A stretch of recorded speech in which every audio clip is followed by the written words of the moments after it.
नमस्कार मैत्रिणींनो, आज मी अस्तरचा ब्लाऊज कटिंग केला आहे. तर याचा गळा मला पंचकोनी ठेवायचा आहे, पाठीमागचा गळा, आणि साडीच्याच काठाची लेस लावायची आहे वेगळ्या पद्धतीने.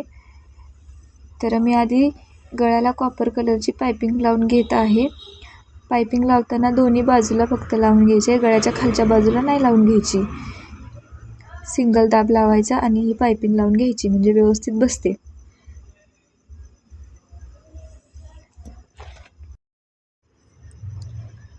जे धागे राहिलेले असतात ते कट करून टाकायचे म्हणजे फिनिशिंगला व्यवस्थित दिसतो ब्लाऊज. त्यानंतर हा ब्लाऊज पीसचा काठ आहे जो मी काढून ठेवला होता. तर दोन्ही बाजूला अर्धा अर्धा इंच फोल्ड करायचं आणि शिलाई मारत जायचं.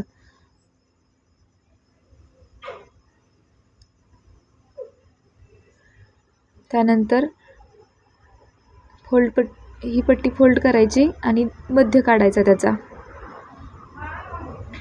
साधारण 1 ते 1.5 इंचावर अशी क्रॉस शिलाई मारून घ्यायची म्हणजे हा पंचकोनीचा शेप तयार होतो. नंतर त्याच्यावरून एक शिलाई मारून घ्यायची म्हणजे फुगत नाही. आणि हे बघा, असं गळ्यावरती ठेवताना पण गळ्याचा मध्य काढायचा, चॉकने मार्किंग करून घ्यायची आणि त्याच्यावर ही लेस ठेवायची. लेस ठेवली की सर्वात आधी बरोबर मध्ये शिलाई मारून घ्यायची म्हणजे व्यवस्थित बसते. त्यानंतर मुंड्याच्या तिथे माप घ्यायचं, टेपनी माप घ्यायचं आणि चॉकनी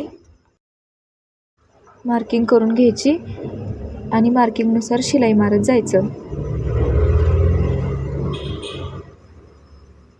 व्यवस्थित कापड पकडायचं दोन्ही बाजूचं, खालचं वरचं, आणि शिलाई मारायची. वरच्या बाजूची मारून झाली की त्यानंतर खालच्या बाजूला शिलाई मारायची.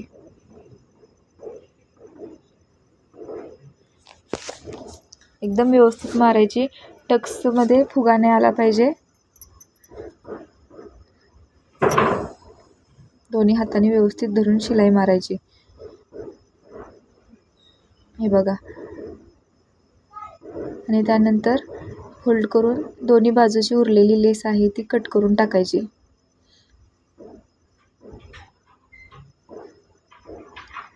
हा बघा, तयार झाला आहे आपला पंचकोनी गळा वेगळ्या पद्धतीने.